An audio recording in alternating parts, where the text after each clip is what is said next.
ఒకవేళ ఈ ప్రభుత్వము చేయకపోతే 30% నిధులు ఇవ్వకపోయినా లేకపోతే పెండింగ్లో స్కాలర్షిప్ రిలీజ్ చేయకపోయినా మీరు చేయాల్సినటువంటి పని ఏంటి?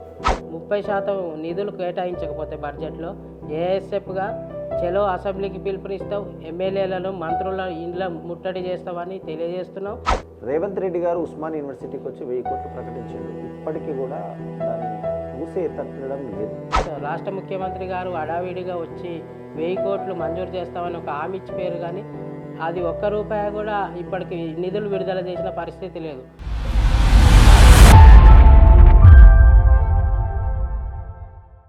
వర్తమానం ఛానల్కు స్వాగతం. నేను మీ ఉదయ్ కుమార్. ఈరోజు మన ముఖ్య అతిథి ఏఐఎస్ఎఫ్ రాష్ట్ర కౌన్సిల్ సభ్యులు ఉప్పల శాంతికుమార్ గారు ఉన్నారు.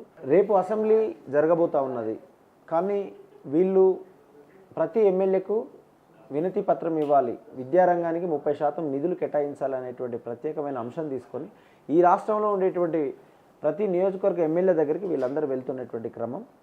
తను విద్యార్థి ఉద్యమ నాయకుడిగా ఒక మానాయకుంటలో ఒక పేద కుటుంబంలో జన్మించి ఒక రాష్ట్ర స్థాయి నాయకత్వంగా ఎదిగొచ్చిన సందర్భంలో విద్యార్థుల కోసము లేదా వారి పెండింగ్లో స్కాలర్షిప్ కోసము, వాళ్ళ ఫీజుల కోసము, వాళ్ళ ఆల్ టికెట్ల కోసంతో పాటు సమాజంలో జరిగే ప్రతి అన్యాయం మీద గొంతిప్పేటువంటి నాయకుడు కాబట్టి ఒక్కసారి అసలు ఏంటి మీరు తీసుకున్న నిర్ణయాలు ఏంటి, మీ రాష్ట్ర కౌన్సిల్ తీసుకున్న నిర్ణయాలు ఏంటో ఒకసారి అడిగే ప్రయత్నం చేద్దాం.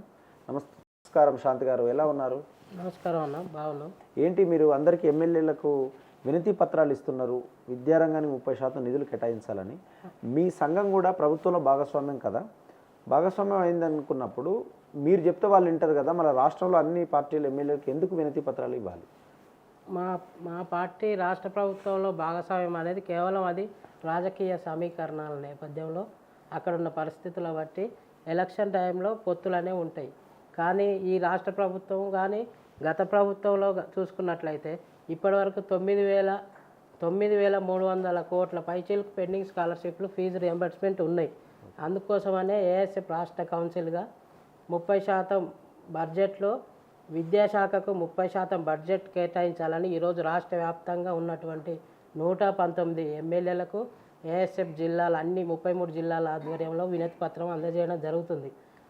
రాష్ట్రంలో సిపిఐ పార్టీ అనేది కాంగ్రెస్తో అలవెన్స్ ఉన్నా కానీ సిపిఐ పార్టీ అయినా కష్టాలలో పేదల పక్షమే, విద్యార్థులలో సమస్యలు వచ్చినప్పుడు ఏఎస్ఎఫ్ విద్యార్థుల పక్షమే అని మీకు తెలియజేస్తాను. మీరు విద్యార్థి సంఘం మీదనే చెప్పండి.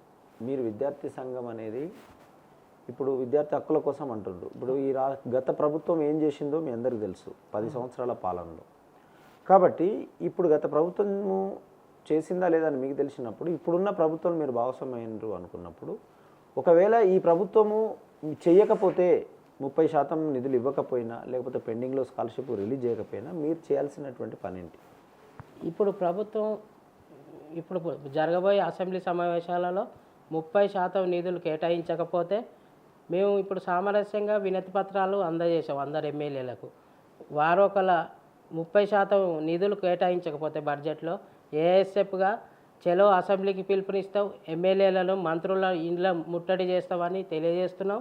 అదేవిధంగా లౌకిక వామపక్ష విద్యార్థి సంఘాలను కలుపుకొని మా ఉద్యమాన్ని ఉధృతం చేసి విద్యార్థుల పక్షాన నిలబడతాం.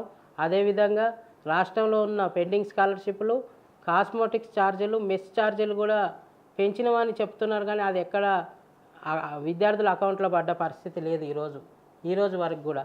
కాబట్టి మనకు ఈ రాష్ట్ర ప్రభుత్వం 30% నిధులు కేటాయించి రెంటెడ్ బిల్డింగ్లో నడుస్తున్న సోషల్ వెల్ఫేర్ హాస్టల్స్ కానీ రెసిడెన్షియల్ స్కూళ్ళు కానీ నిర్మించి పేద విద్యార్థుల భవిష్యత్తుకు పునాదులు వేయాలని రాష్ట్ర ప్రభుత్వాన్ని డిమాండ్ చేస్తున్నాం.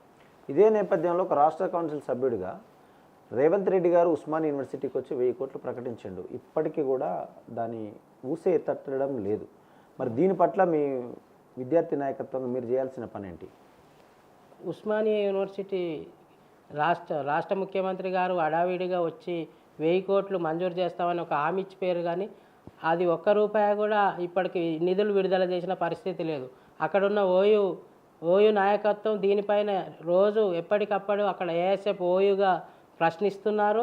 రాష్ట్ర సమితి పక్షాన కూడా ఆ నిధులు మంజూరు చేయాలని రాష్ట్ర ప్రభుత్వాన్ని పలు దఫాలుగా డిమాండ్ చేయడం జరిగింది. ఇదే క్రమంలో మీరు ఒకవేళ భవిష్యత్తులో ఒకవేళ రాష్ట్ర ప్రభుత్వం చేయలేదు అంటే మీరు భవిష్యత్ కార్యాచరణ ఏమిటి? మేము భవిష్యత్తులో ఇప్పటికీ రేవంత్ రెడ్డి గారి ప్రభుత్వం ఏర్పడి 2 సంవత్సరాలు దాటిపోయింది. ఇప్పుడు ఇక్కడ ఉన్న తెలంగాణలో విద్యాశాఖకు మంత్రి లేడు. విద్యాశాఖను పట్టించుకునే నాదుడే లేదు. అనేక దఫాలుగా ఏఎస్ఎఫ్ తెలంగాణ రాష్ట్ర కౌన్సిల్ పక్షాన మేము అనేక దఫాలుగా వినతి పత్రాల రూపంలో వాళ్ళ అపాయింట్మెంట్ తీసుకొని మాట్లాడి సామరస్యంగా మేము సమస్య పరిష్కారం కోసం ప్రయత్నిస్తున్నాం. కానీ వాళ్ళు ఈ బడ్జెట్లో కూడా 30% నిధులు కేటాయించకపోతే ఈసారి విద్యార్థులను అనేక లక్షల మంది విద్యార్థులను హైదరాబాద్కు చేరవేసి అసెంబ్లీ ముట్టడికి అయినా మేము వెనకాడబోమని ఏఎస్ఎఫ్ రాష్ట్ర కౌన్సిల్ పక్షాన మీకు తెలియజేస్తున్నాం. అదే క్రమంలో మొన్న ఆరుట్ల గ్రామంలోని మీ రాష్ట్ర బృందం వెళ్ళిన క్రమంలో అక్కడ విద్యాశాఖ కమిషన్ చైర్మన్ ఆకునూరి మురళి సార్తో కలిసి సందర్శించడం, అదేవిధంగా తనతో కలిసి తినడం జరిగింది కదా. అంటే మీరు అక్కడ సమస్యలు అడ్రస్ చేసిండ్రా? అటువంటి మోడల్ రాష్ట్రంలో ఉండాలనుకుంటారా? దాని పట్ల మీ అభిప్రాయం ఏంటి? మన రంగారెడ్డి జిల్లా ఆరుట్లలో తెలంగాణ పబ్లిక్ స్కూల్ అని ఒక మోడల్ స్కూల్ను మన రాష్ట్ర వ్యాప్తంగా ఒక మోడల్ స్కూల్ను ఏర్పాటు చేయడం జరిగింది. దాన్ని మేము స్వాగతిస్తున్నాం ఏఎస్ఎఫ్ రాష్ట్ర కౌన్సిల్ పక్షాన. మా రాష్ట్ర నాయకత్వం అంతా కూడా మొన్న వెళ్ళి అక్కడ విద్యా కమిషన్ చైర్మన్ ఆకునూరి మురళి గారు ప్రొఫెసర్స్ తోటి అదంతా విజిటింగ్ చేయడం జరిగింది. అక్కడ మంచి ఫెసిలిటీస్తో మంచి వాతావరణంలో ఆ స్కూల్ నడుస్తున్నాయి. కాబట్టి తెలంగాణ రాష్ట్ర వ్యాప్తంగా కూడా అన్ని జిల్లాలలో తెలంగాణ పబ్లిక్ స్కూల్ ఏర్పాటు చేయాలని ఈరోజు కూడా మా రాష్ట్ర నాయకత్వం వారికి వినతి పత్రాల రూపంలో ఇవ్వడానికి ఇక్కడ వెళ్ళింది. వాటిని స్వాగతిస్తున్నాం. అన్ని జిల్లాలలో కూడా అలాంటి స్కూల్ ఏర్పాటు చేస్తే బాగుంటుందని మా అభిప్రాయం.